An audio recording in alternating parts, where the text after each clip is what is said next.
Bank of America's unrealized losses on securities rose to $131.60 BLN.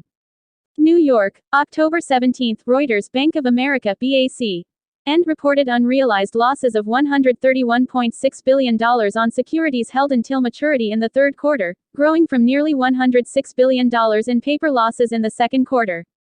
The second biggest U.S. lender had about $603 billion in held-to-maturity securities, it said in a filing on Tuesday, shrinking from $614 billion in the second quarter.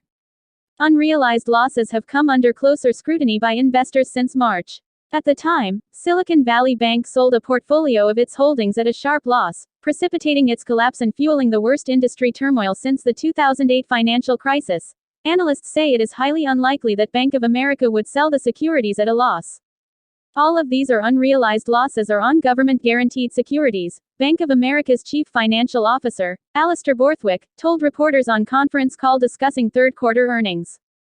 Because we're holding them to maturity, we will anticipate that we'll have zero losses over time. And yet the holdings of low-yielding assets have also constrained the second-largest U.S. lender's ability to make higher profit from deploying its cash in money markets or other assets with greater returns. J.P. Morgan Chase (JPM) had unrealized losses of $40 billion in its HTM portfolio in the third quarter. Citigroup (CN) did not disclose paper losses on its portfolio for the third quarter. They stood at $24 billion at the end of the second quarter. Banks park securities under either available for sale (AFS) or held-to-maturity securities.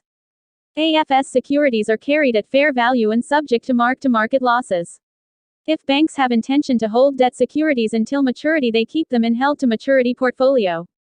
Reporting by Saeed Azhar and Nupur Anand. Additional reporting by Tatiana Boutzer and Manya Saini. Editing by Lanon Nguyen and Meg.